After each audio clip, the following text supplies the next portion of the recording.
Otherwise they wouldn't get upset, right? There's nothing to get upset about it, it's the truth. But it's not at a level that they're in touch with. You know, their upset doesn't show them that it's a cover story. So it's a complex dance of consciousness and unconsciousness. So, you know, what I think is happening for these people who we're trying to disrupt is that they recognize at some level that this is challenging. Their cover story about gender in the world is challenging a power that they have right now because they have the moral but it's power, also, and it's largely unopposed. It's also, though, I mean, it's a tactic that is now being used by a lot of the postmodern left. It's called no platforming. You see this in a lot of universities where if they have a feminist speaker who is not supportive of prostitutes in the right way, they will shut down those meetings. And you see it at where Ayaan Ali was not allowed to speak at Brandeis, and Condoleezza Rice was not allowed to speak. It's this whole concept of no platforming. And it's a very, very dangerous thing that's going on. I think we're in a dangerous time. I really do. But I want to emphasize again that this is coming from a sincere place. You know, I think these people genuinely feel that they are defending the right and the good. Just a moment. I want to, yeah. Yeah, I would point out that what came up as an insight during the presentation was that it seems like a moment of mutual harmony happening right now when the two parties come to a clash. And I think maybe one part of the history of the question, of the issue, is that women starting to integrate into a male, predominantly male, working force face a lot of hardship and a lot of big boy games and stuff that is really difficult for women. And this hardening in women happened. They realized that they have to oppose force by force. And obviously men also will react in a hardened way. And the resolution for the phase, for me, is to look at each other clearly and to start looking at this, removing this hardening obstacle between and start the dialogue and to focus on all the positive things about creating a dialogue between the two parties. Absolutely. And an understanding. Yes. So for a slightly different take, I think one of the things that's happened to men is that men have been disempowered in their work and their lives by the structure of our society. Right? Men don't go out and work anymore, right? They don't inhabit their bodies anymore. They sit in offices and push buttons. And so like the physical was power, and at a really fundamental level, men are very dissociated from their bodies and from the physical and from the power that comes with being a strong man. And I think that causes so much pain in men. And that has nothing to do with specifically gender identities or roles. Technology. It's just it's the world that we've created, and it disempowers everybody. Yeah. But I think men suffer that way particularly. I think you're right. Sorry, I'll come and go to the back. So the dialogue, I'm seeing that stormy eyes on my book. Okay, so from what you're expressing, what you're seeing going on, reactions and the like from women, feminists, you know, and the like, and you want to have a discussion with them. I mean, you had that big failed one that happened some years ago. But I mean, to have a real discussion, like where people are meeting on equal grounds, what do you think needs to happen in order to get that to occur? Because so far, that's what I see, there's an imbalance. That's a really good question, and it's a tough one. The problem is this feeling that I started out talking about. You know, in this codependent dynamic, we can get completely stuck in a sense that we have the absolute right answers, and there is therefore no point to a dialogue. You know, the people who were sitting here and heckling us were convinced that they had the answer. They felt entitled to do that because we are completely wrong. I asked them if we could have a dialogue. I asked them if we could make a deal, and they were not interested in that at all. So what needs to happen is some softening in their position from thinking about it. You can have a dialogue with anybody who's willing to dialogue.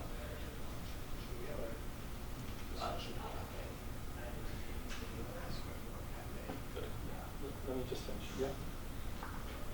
I just wanted to ask if in the future there will be those types of dialogue, because there are self-identified feminists right now engaging and discussing. So it's not like there's a polarized version of men's rights movement or feminist movement. There are the gray zone.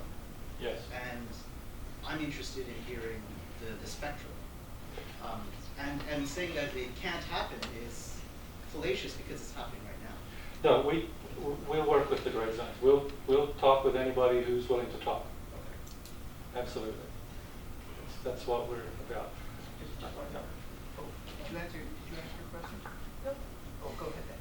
Yeah, go ahead. Okay, well, just quickly, one point that I really get is that basically is an argument for all of this is that in helping men heal, identifying the wounds and healing, it helps women. And as when men heal, as I said before, when women are unbalanced and feel victimized, we use our power in a terrible way. And men do too. If they heal, they'll use their power in a good way. And the second one is that I was disturbed in how he responded to these young people. I think it would have been very powerful if we had seen that they were young, they didn't know, and that we could have kind of opened somehow to them in a way that they would have left feeling different. That's impossible. Absolutely No, I impossible. don't think so. Absolutely. I spoke to them and they started to dialogue. Good It's question. not hard. It was not hard to do. But when we are angry and yell back, it escalates. No, I don't think anybody should be angry and yell back. But we did that. Some people did. Some people did, but I didn't. I asked people to not do that. Yes. Yeah, I went to talk to them as well. Yeah, yeah. No, I'm not saying not to call the police on that. That's all I was trying to say. I mean, Go ahead. in an ideal world, I would have liked to have spent more time, but we didn't have more time. We needed to get back to our agenda. I agree. I just mean about the response. It would have made a difference. And that's why I think answers some of the question of how do we dialogue. If somebody's upset, you listen and listen and listen and it winds itself out. But again, we've got to be careful because we can spend all of our time listening. I didn't mean we could do that tonight. I just thought we should move on. All right. I have a couple, but I'm just going to ask one. I didn't catch the title of your book, and two, regarding the anecdote you gave earlier about where the woman stood up and stated that she wanted to leave, but then after an hour and a half of convincing, she decided to stay. If there is a tendency or several examples of women using exhibited distress in order to get results of whatever kind, what mechanisms might men be using or have been observed to use to get similar results? What tools are in the toolbox Yeah. that can save time? Sorry. Yeah, it is a good question, and the answer is that men's authority and men's strength, threats, and things like that are what men use. They're more overt. What we were talking about with the woman here was a covert strategy. It was a manipulative strategy, but it wasn't a conscious strategy. It was just what felt right. So men's strategies tend to be overt, although they can be passive aggressive and they can be covert as well. But women's strategies tend to be covert, although they can be direct and they can be overt. Name of the book: The Hand That Rocks the World. And the subtitle is An Inquiry into Truth, Power, and Gender. So I'm sorry, but we need to cut it off because of time. We have to be out of this room by 9.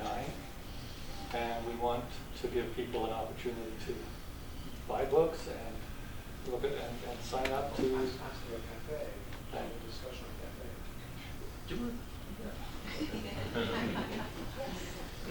Okay, well, I just want to use the remainder of the time to, if there's any comments about who we are, CAFE, what you think we should be doing, ideas, for future events, et cetera, et cetera. We're all ears for this sort of discussion about the overall organization. What are we planning? Well, it's early days, so I think there's a variety of people, other authors who have written books who have expressed interest in coming to speak to us. I think we'll do more starting in the fall, because I don't think we'll do much in the summer. We really want to spend a lot of time on campus and try to get students involved into the group, and hopefully get a student group active at Carleton and University of Ottawa. Are you going to build a center for men and families? We'd like to build a center for men and families, one step at a time. So hopefully we'll get more and more people involved, and we'll get bigger and bigger events and more people involved in the planning. We need people to come aboard and help us plan and manage, and hopefully that will lead to that step of a men's center. And it's very exciting, but we want people to get involved. You got a funding model? We have a funding model. Well, No, we do not have a funding model. We're going to rely upon, and again, a good example, tonight it was a free event. We are looking for donations, contributions to help cover the cost of tonight, because we had to pay for this room. So if anybody wants to donate some money to CAFE, we greatly appreciate it. We're also a charity, so we do give out tax receipts for donations to CAFE. So I heartily recommend people do that. Tonight we could take all the information up at the desk for a donation and make sure you get a tax receipt. Yes? Just a interesting question you're asking about possible future. The thing that jumped into my mind right away would be, I know a lot of women aren't feeling well served by feminists. Yes. A lot of men aren't feeling well served by the masculine. So kind of call all the people who are feeling excluded by the gender conversations and to have a broader conversation rather than talk about you could have as humans where you're not going to serve. Well, it's a very good point, and I think what we hope to do again is not so much get into this sort of anti-feminism mode, but get into a discussion on suicide in Canada, a discussion on child custody, a discussion of some of the issues where we can bring more equality into it, because again, there are male issues and there are female issues, and both issues need to be addressed. I'll just say, really along the lines of the Truth and Reconciliation, really allow the stories of men and women. Well, we're absolutely, and so Personal stories rather than, yes, and I really hope that we'll get, you see in some of the authors in the plan, people who are going to come in and, again, tell us stuff you probably haven't heard. so that'll only work because Cafe Ottawa wants to do it. Yes.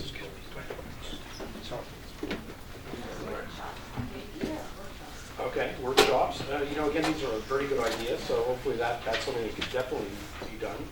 Yes. I think that the more conscious precondition, the more conscious conversation needs to be coming from a place of personal power on both sides. If women feel empowered, they can have more conscious and understanding. If men feel empowered and come from the dialogue, then they can be mutually heard and they can be mutually understood. Well, again, that's why we're hoping, this is a Canadian Association of Equality, and hopefully that will empower everybody to come out and be part of this, both men and women. You could reach out to the Orthodox. We don't have to. They know about us already. I mean, Those aren't the Orthodox feminists. we could discuss how to do that, but as we do more and more events, we'll see what happens. Yes. What does CAFE want to promote? I understand they want to promote more egalitarian Yeah. what are some of the other things? Well, one example, take suicide. most people don't realize that 75% of suicides in Canada are men and boys. 75%. But when you go to, let's say, the Conservative Party, the Liberal Party, or the political parties, they all have suicide prevention strategies. But none of them talk about a differential strategy that tries to understand why are so many men and boys committing suicide. They're completely oblivious to the fact that there is a gender gap in suicide. And so these are the sort of issues that we want to raise awareness of, so that we can start to have people, maybe there should be a different set of strategies to deal with boys and men, and try to understand why this is happening so much. The statistics are quite startling. And you look at a number of other issues. Hopefully we'll get to obesity, which affects boys more than girls. Look at the prevalence of ADHD and drugs like Ritalin being used mostly for boys as opposed to girls. So these are the sort of issues that, again, we need to be aired and discussed and brought out and see, where we can go.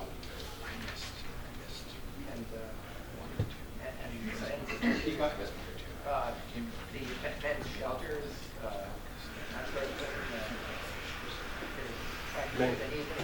Well, there is definitely a need for a men's shelter, and that's definitely something on our agenda, because spousal violence is a horrible thing, and there's a lot of facilities in Canada for women, and very, very